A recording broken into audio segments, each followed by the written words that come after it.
Thank you for joining us for Real Talk Conversations on the King Kevin Show. I'm your guest host, Danielle Stedman, and I'm here with the talented Kevin Dorival. Hi, Kevin. How are you today? I'm marvelous. How about yourself? How you doing? I'm great. So thank you for having me, first and foremost. I wanted to just kind of get to know you, pick your brain a little bit. You talk about helicopters and yachts a lot in your various presentations and your book. Can you tell me a little bit about that? Yes. I speak about yachts and helicopters often because I believe in speaking what you want in life into existence. I practice something called SBE. Speak it, believe it, and execute the plan. And once I am in a position to purchase a yacht or helicopter, that means that I'm also building schools and libraries in third world countries around the world. That's pretty noble of you. So what do you think out of your life thus far, what are maybe the 3 top experiences that has had the biggest impact on you? Great question. The first one I have to say was when my mother was almost killed by her boyfriend that was stalking her when I was at about the 6th grade. Another experience was when I was in high school running track.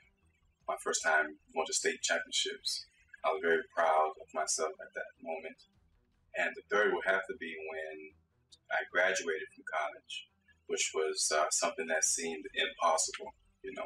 I was in a hopeless situation, but despite the adversity, I was still able to persevere and allow my mother to see me graduate from college, which was something that I really wanted her to see because she fought so hard throughout the years. Were you the first of your family to graduate from college? Yes, actually I was. I wasn't the first to go to college, but I was the first to actually graduate. So after all of those experiences within your childhood, what are the experiences currently that are or were the catalysts to your current endeavors with writing your book, developing your documentary, working with children? I have experienced many different highs and many different lows, and there was never any consistency. But once I was able to graduate college, start a few businesses, even a clothing line, I knew that I gained enough experience to teach others to do the same thing. And when I go back to my old neighborhood where my grandmother lives at, and many of the drug dealers are the same kids that I grew up with, unfortunately, they're still living the life of crime. However, there are many other kids in the neighborhood who look up to me. So I took it upon myself to become a mentor unofficially for many years. But then I started joining other programs that have mentor programs to help teenagers and young adults. Now, I wrote my book, which is titled The Courage to Believe, an inspirational autobiography. And I used my story to help other people that's coming from my same background to understand that, if I was able to do it, you can do it too. You can accomplish all your dreams and goals. You can defeat the odds. And I refuse to be a statistic.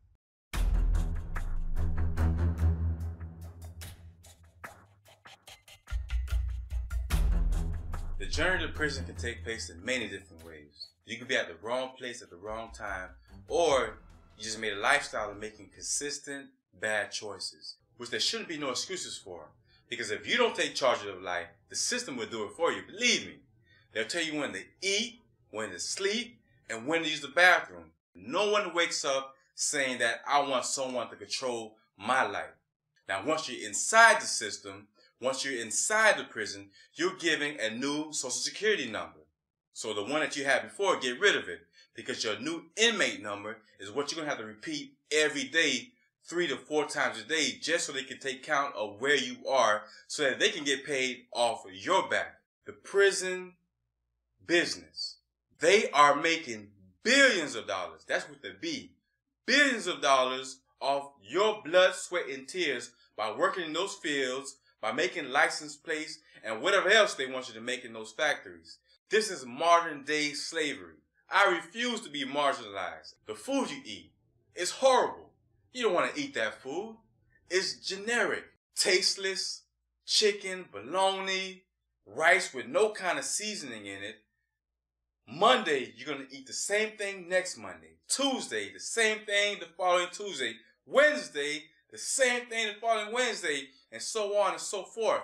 Who wants that kind of lifestyle? Your visitations, your family's going to have to drive miles to come and see you. Hours to come and see you.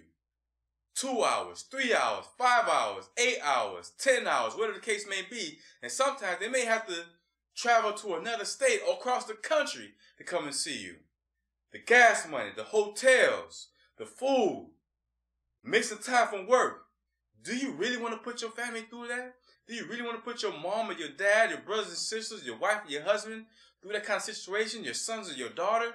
Think about that for a second.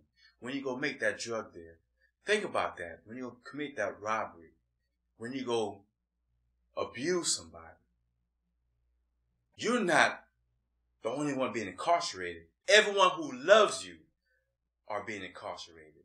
Your clothes that you're going to be wearing, it's not the clothes that you want to wear out in the streets. You're given a uniform that other men or women have been wearing. The detergent that they put on these clothes, the same thing they've been using. Everyone smells the same.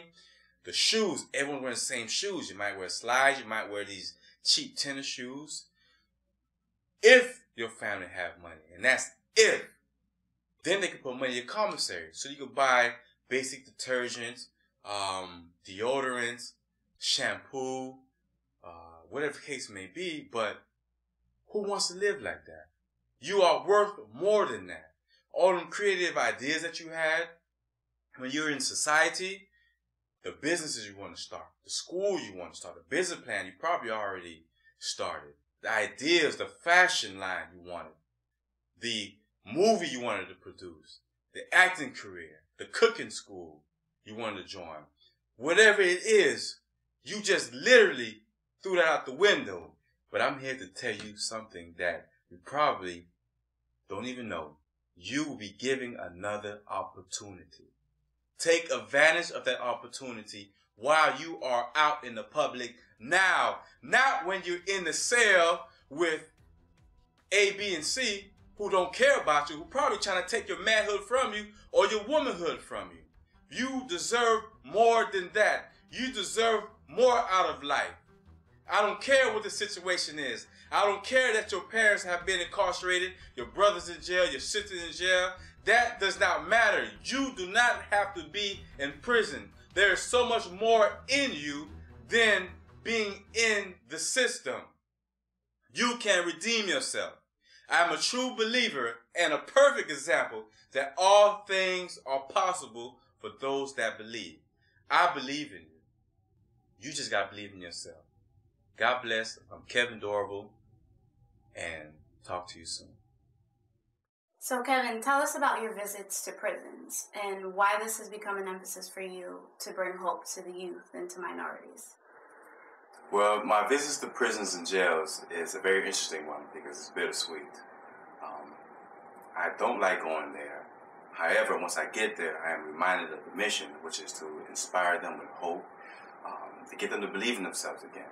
Somewhere along the line, they stop believing. My job is to make sure that they start going after their dreams and goals, even while they're in prison. Start down a plan, write it down, write down the steps to go forward with what they always wanted to do, whether it was to start a business, go to school, whether it's to be a better mother, better father, husband, wife, whatever the case may be. All things are possible for those that believe. And by the grace of God, that I'm here to do what I'm doing. And I'm thankful to be using some of the clips from my prison visits in my documentary. So, tell me about the importance of a male role model to young boys and girls in the Black community.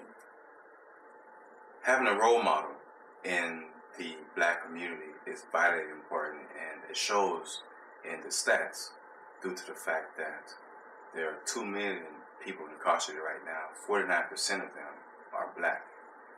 There has to be a direct correlation between single-parent homes, role models, and prison population. I mean, we can't afford to ignore it anymore. Myself growing up, I didn't have a role model. My mom, she was always working, full day's work. Therefore, me, my brothers, and my sister were raising ourselves for the most part. And I know that I always wanted a male role model there.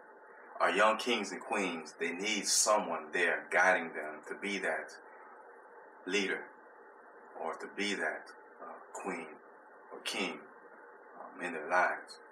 If we don't have someone teaching us how to properly dress, how to speak properly, how to carry themselves in public, how to study, how to date, how to respect a woman, how to respect a man.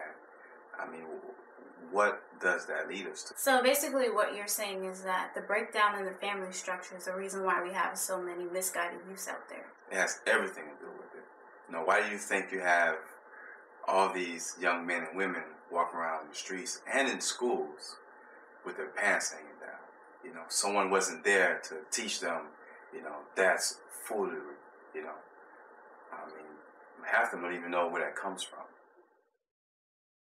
Thank you for joining us for Real Talk Conversations on the King Kevin Show. I'm your guest host, Danielle Stedman, and of course I'm here with the talented King Kevin Dorival. Join us here, same time, same place, Wednesdays at 7 p.m. And don't forget to never give up and keep moving forward.